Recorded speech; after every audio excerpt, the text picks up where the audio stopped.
Hey, welcome everyone to another special episode of the Your Morning Coffee Podcast. This one, a conversation with Ed Rivadavia. Ed is the EVP of Marketing and Operations at mtheory. By the way, the term mtheory in the field of science means an evidence-based explanation of the world. The mtheory Ed works for provides a similar mindset for managers and artists. In this conversation, Ed and I talk about his path, audience growth and engagement, tools and tactics, and even AI as it relates to marketing. So now, without further ado, here's our friend Ed Rivadavia from mtheory. Let it roll. Stand by for transmission. This is London calling. Wake up! The revolution is at hand! Your morning coffee is on the air. On the air, on the air, on the air, on the air, on the air.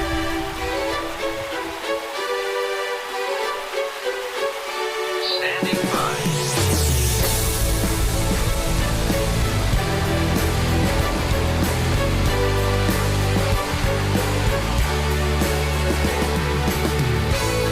Your morning coffee, the weekly music news for the new music business. It's the highly curated, agitated, advocated, moderated, and liberated digital music information that you need to know. We are your digital music authority. And now from our studios in Hollywood, California, here's your hosts, Jay Gilbert and Mike Etchart.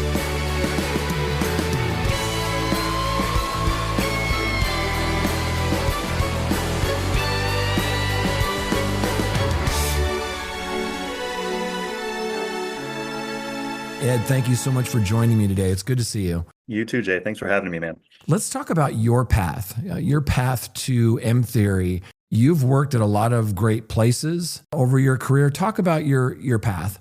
Yeah, man. Happy to. This is my 30th year in the music industry. It's kind of crazy. Yeah, crazy. It goes by very fast. I started in radio promotion at A&M Records out of Chicago. Also was a regional in Minneapolis. This is in the late 90s. And then when Napster came along, I switched to new media, as it was called back then, digital marketing, I guess. We called it new media because we didn't know what to call it.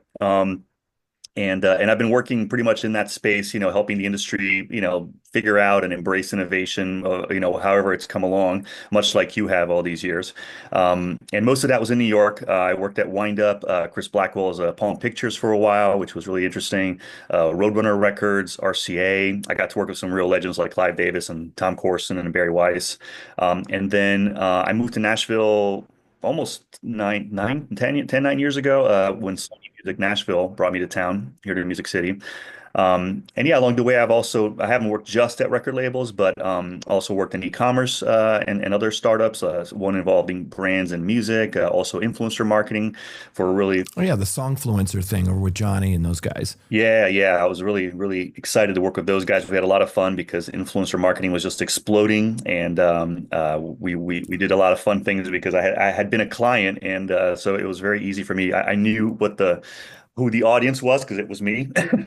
Yeah, and you were pioneers in the space. There weren't a lot of influencer companies back then. Yeah, and credit to Johnny and Louis over there, because I feel like unlike a lot of the other companies that jumped into the influencer space, those guys spent a lot of money invested a lot in analytics and the background, and it's they're still at it. I think partly because of that, because once the initial craziness of it faded away, a lot of the agencies that were just casually going about it, especially from outside the music industry, have gone away. But these guys, they're one of the ones that are still there, still doing it. Yeah, for sure. And for those with no prior knowledge, talk about mtheory. And if I was to look at your job description, it might have 8 things on it, but you probably do 80 things in a day. And, you were around before the boom of label and artist services and manager management and all of that stuff.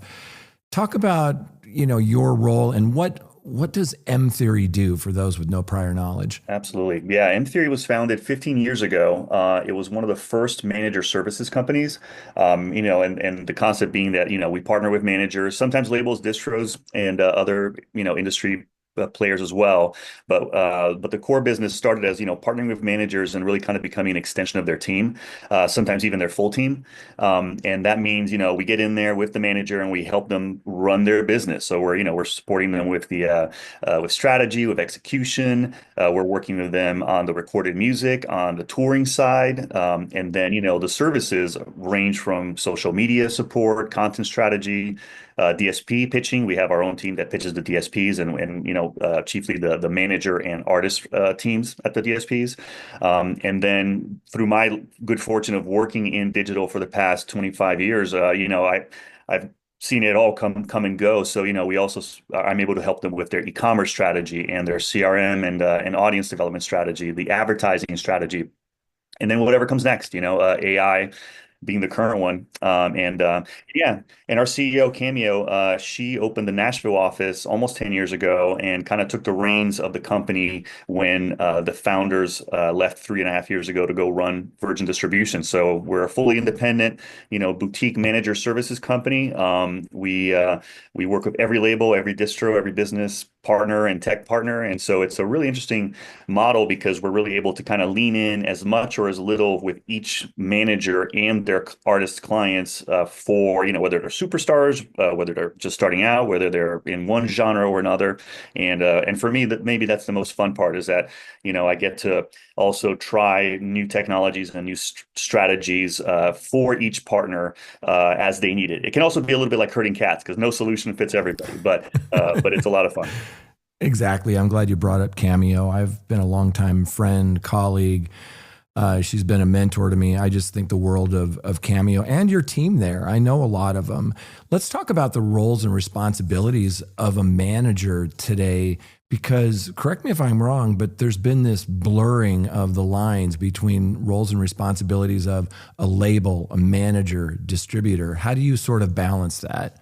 Yeah, it's changing so much, right? And I think it's it's a long-term process where labels and other parts of the industry used to do and handle most of the marketing and most of the decision making, and managers were willing to give them that capability, but also had no choice, right? I mean, I think managers have come a long way in kind of in gaining control of their business and having more freedom to provide or demand checks and balances and whatnot. So.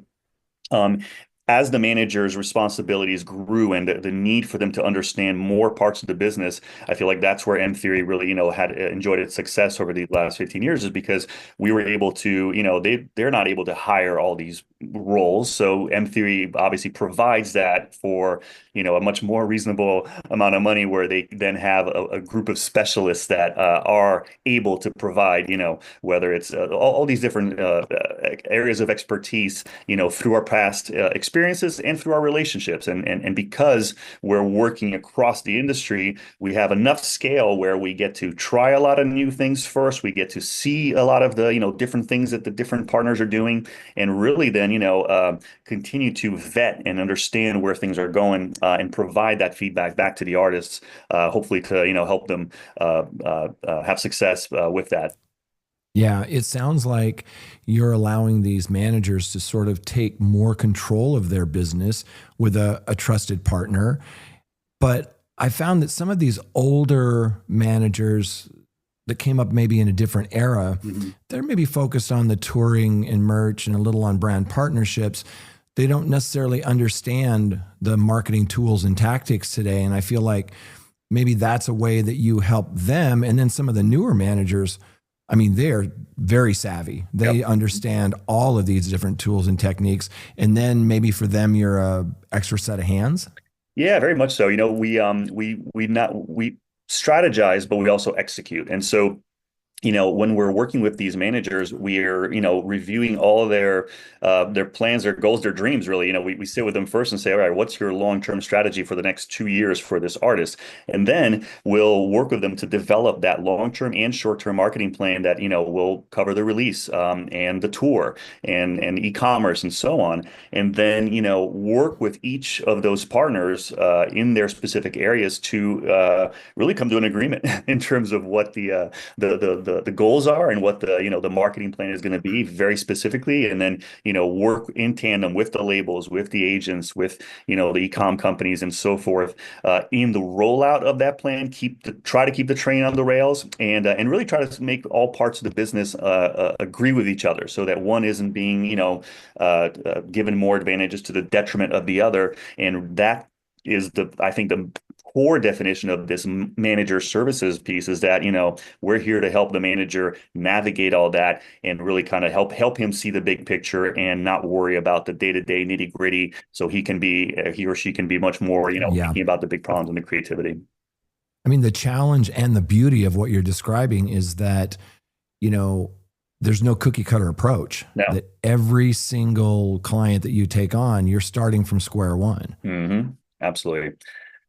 Yeah, and also backtracking sometimes, right? Because the industry has changed so much in terms of the artists gaining more control of their own ecosystem, their fan data, that a lot of things that are traditional marketing, would have in a regular in a non-music industry, a lot of the tools of marketing, are pre-established, and now in ours we're kind of almost going backwards and cleaning that up. I mean, when I started in the industry, I was coming off of business school and 2 years working at Kellogg's cereal. And my first few years in the industry, especially working in radio, I really didn't see a lot of the classic marketing tactics being done, or at least not prioritized. They were kind of secondary to the promotional, almost what I often call magic levers that, we had, whether it was radio or MTV and then iTunes, these, one-stop solutions where, if you had the money and the budget and and access to that pipeline, which mostly was the major labels, you could, and it was a limited pipeline, because it wasn't like today where you have everybody doing everything. So I feel like marketing would be, whether it was audience development or audience segmentation, the communication with the fans more directly was in the hands of these third parties. And that's a major change now, where, artists and managers have taken over the direct communication. And that takes time. It takes time to figure out what's effective, what's not. We talk so much about that right now. It's partly because we're, as an industry, really learning to have that communication with our clients. And I think that's natural, almost not just music. I think that's almost any industry, right? Yeah. Marketing tools and tactics have exploded in the last 5 years. Mm-hmm. Are there 2 or 3 tools or platforms that are like essential to your work today? Yeah, I would say maybe the most exciting in the last few years have been the data analytics platforms. I feel like some of the best advancements have been in that area. Companies like Co-Brand and Rivet and Lalo that have allowed artists and managers for more affordable costs to go in and manage, segment, communicate with the fan base, really combining the third-party analytics with the first-party analytics. So, not just our email and SMS list, but also the APIs that they provide to kind of pull in some, streaming numbers and social media numbers and whatnot. And so those tools right there are, I think, after the whole conversation about super fans kind of amped up, that's an area where I think like we're getting a lot out of, because they allow us to manage some of this chaos that we're seeing in social media, the excess that we see in social media, by helping us zero in on, how to activate our fans, how to, really reach the fans that we need to be doing. And we'll see, it looks like we may have even more access to ticket buyer data in the next few years, depending on how the, Live Nation, court ruling goes, and then companies like Set.Live that have been very helpful for us to gather CRM on the road. I think that's also an area that's going to continue to be really exciting. I think there's so many data platforms out there that will track your streaming and your socials and your short form video and your, venue sales and D2C. There's just this avalanche of data. Yeah. How do you sort through it and make it actionable? Yeah.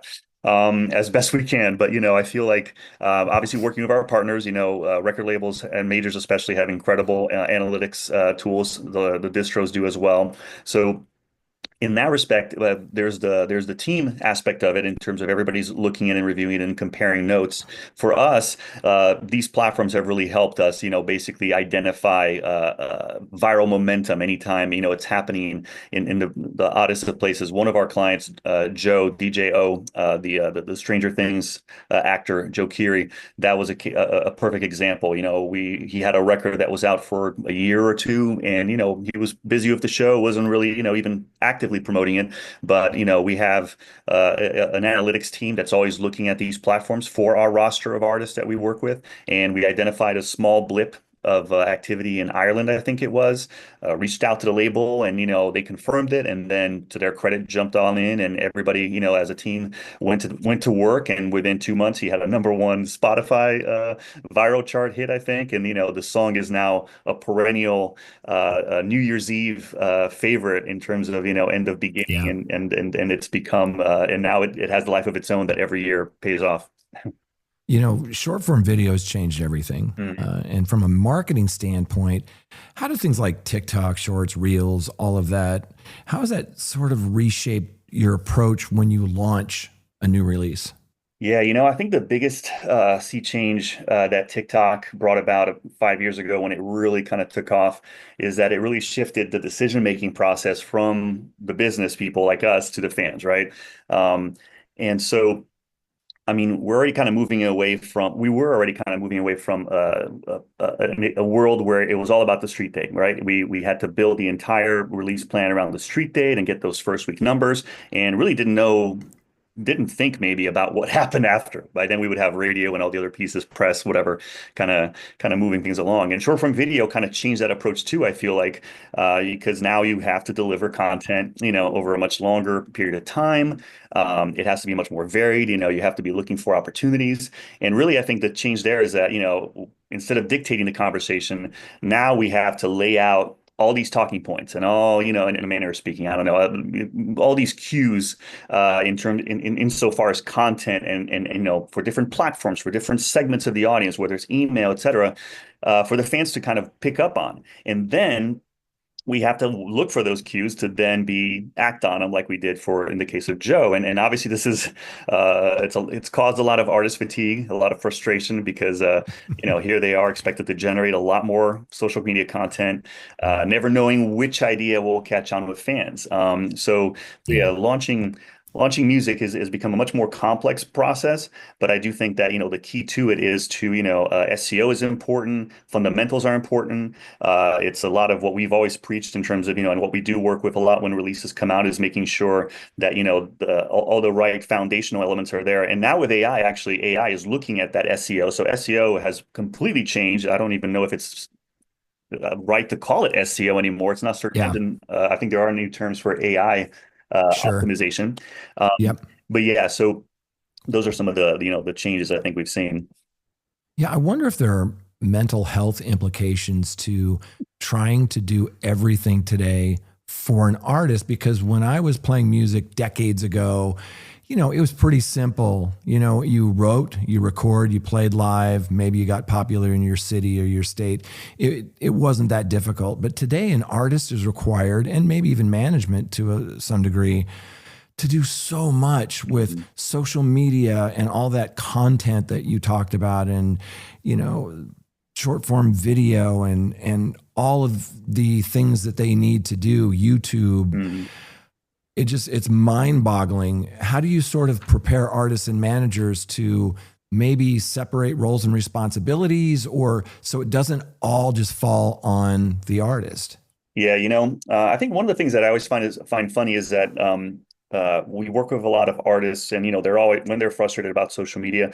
I find it's interesting that a lot of them forget that when they came to their first taste of success or were just starting out, they were using the technology that was of their generation, right? And that usually is some version of social media, whether it was Facebook, Instagram, TikTok. You can go down the line of the Yeah. changes, and quickly then they forget that or they get angry because they don't want to learn the next one, and and they forgot again that they were part of the problem for the previous generation before them, and now here they are Yeah, good complaining about point. the next generation. So So for us, it really is, about trying to give them the tools and the help for them to navigate it, and usually by choosing one or two platforms that they're really comfortable with, really trying to impress upon them that unfortunately or fortunately, fans now expect that direct communication, hiding behind the label, the manager, or or even just relying on those teams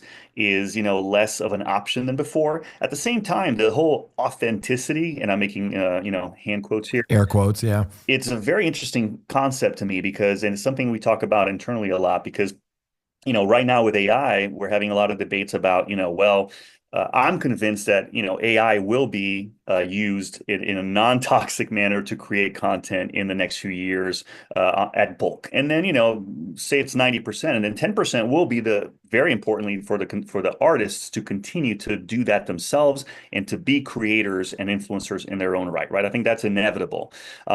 Where I have some debates with the internal team is that, they worry that AI isn't authentic. And then at that point, I have to tell them that, listen, most of what's happened in the last 25 years in the music industry in terms of trends, the people that came before think it's inauthentic.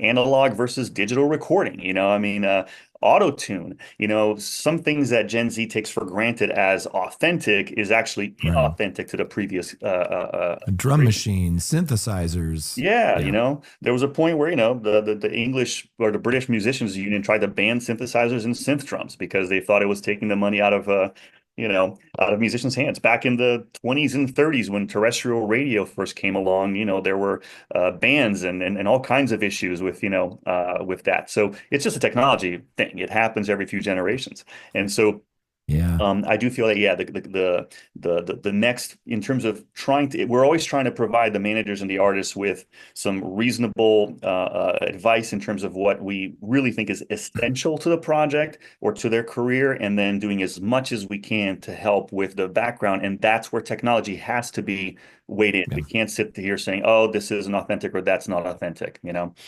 I think you add real value there today. And you and I have had several conversations on AI, and it's really helpful for managers to get that expertise so they make the right decisions. But, we had Mitch Glazier on last week from the RIAA, and we had a long discussion about AI because there's so many misconceptions about, what can you put out legally and what can you win a Grammy with and what, that sort of thing.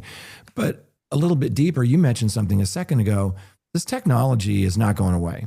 We're going to use it to master. We're going to use it to mix. We're going to use it to put a string section in a song, all the way to the people who are generating songs with a text prompt.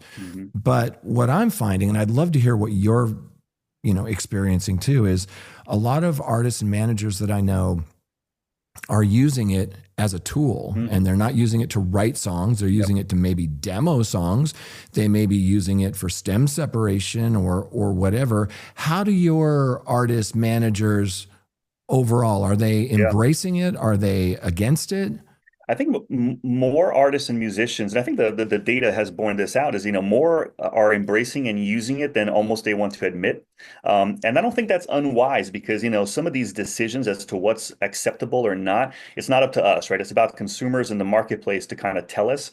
And so I feel like a lot of musicians and some of our clients too are using it for demoing purposes, for early stage creative elements, and then they'll hire the proper musicians, obviously, to do the recording and so on. That's just one example. At the same time, of course, here in Nashville, there's a lot of musicians that are understandably upset because their work as demo musicians are going away.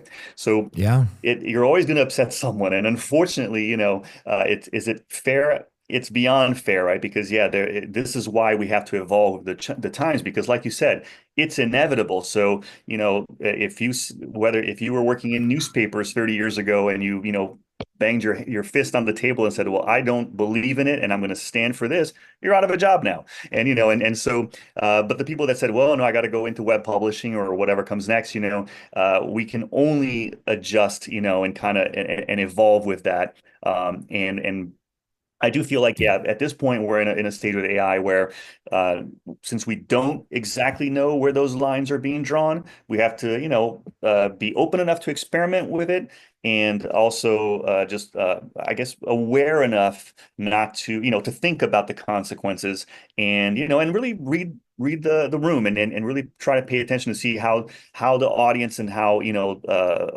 this larger conversation is going to coalesce into some best practices, worst practices, and other, directions for us.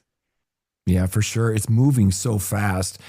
Are you using AI in your day to day? Is it something that you can use in your marketing to reach an audience or to grow an audience? Yeah, we are. I mean, especially early on, especially, a lot of, we basically focus on replacing, just a huge amount of busy work, or grunt work. I'm not sure what the term is these days.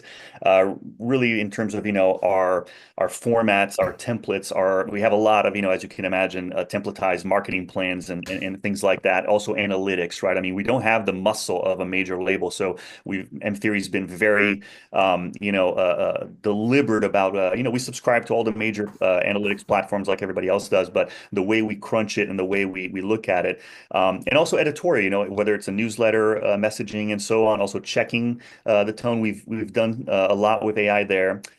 We have also invested in developing kind of like our own internal CRM system. We're kind of combining, in our case, Notion plus Zapier plus Google Docs, other programs. And so on a fundamental level, that's the most that we've done, because we are a small fish. One of the questions I had when Cameo came to me 2 years ago and said, "All right, man, I need you to figure out AI," and I said, "Great, here we go."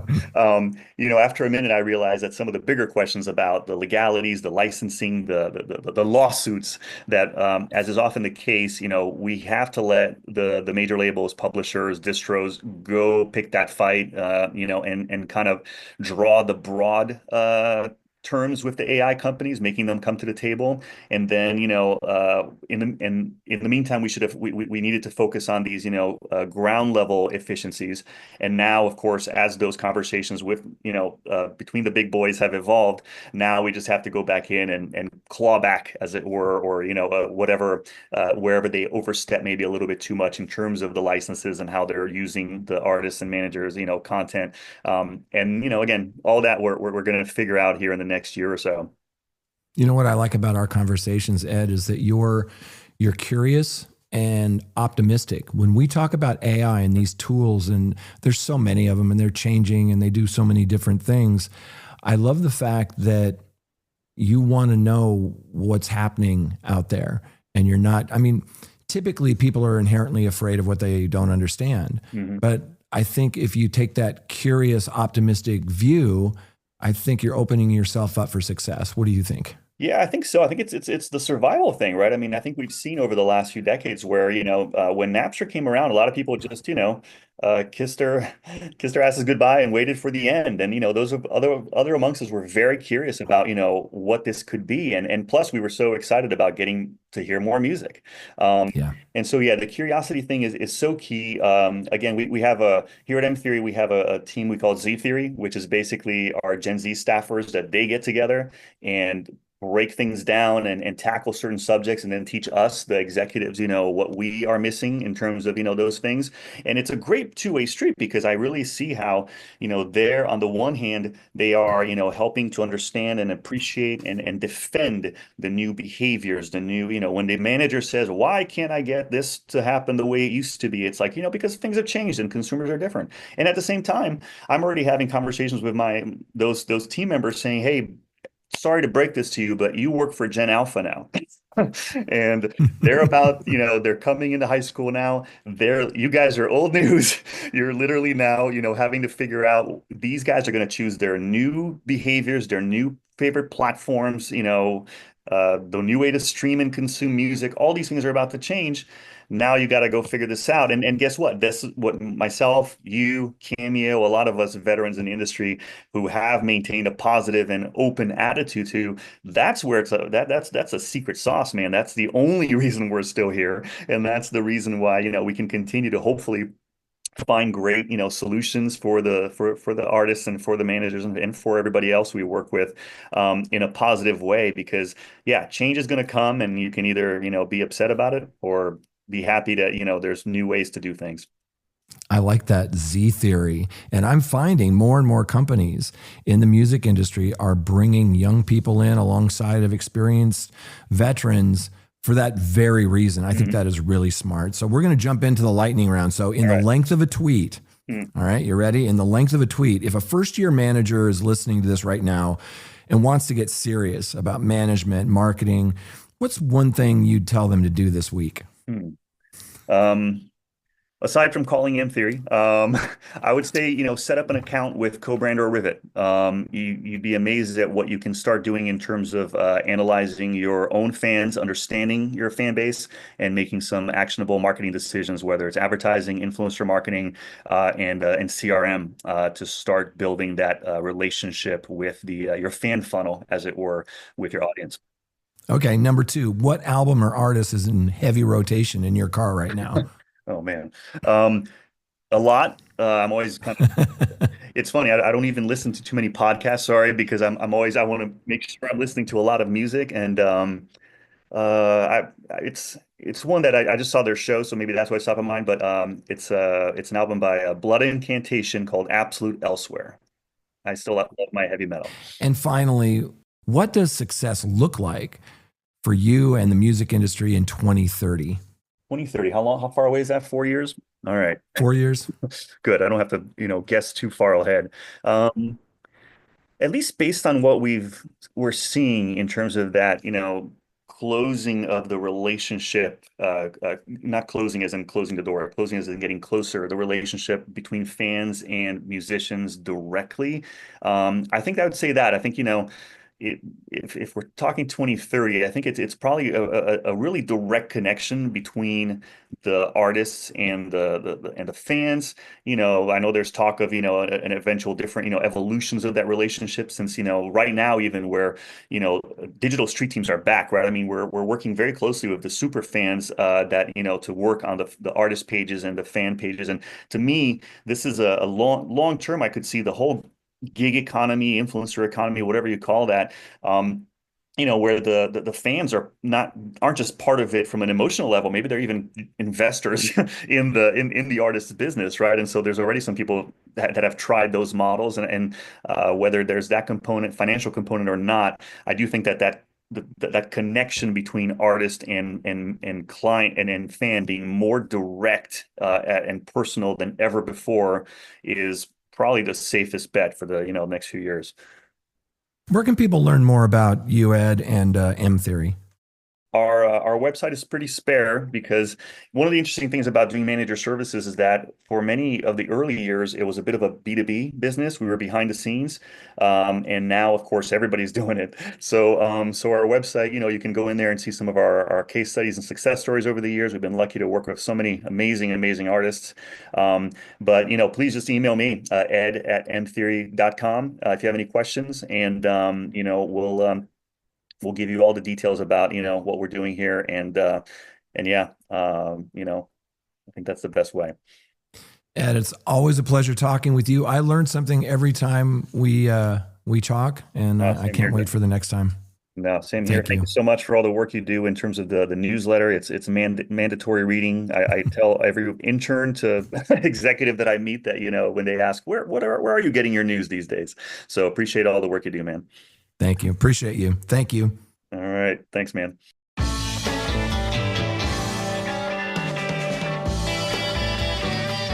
You've been listening to Your Morning Coffee, the weekly music news program for the new music business. Join Jay Gilbert and Mike Etchart next time for the digital music news you need to know.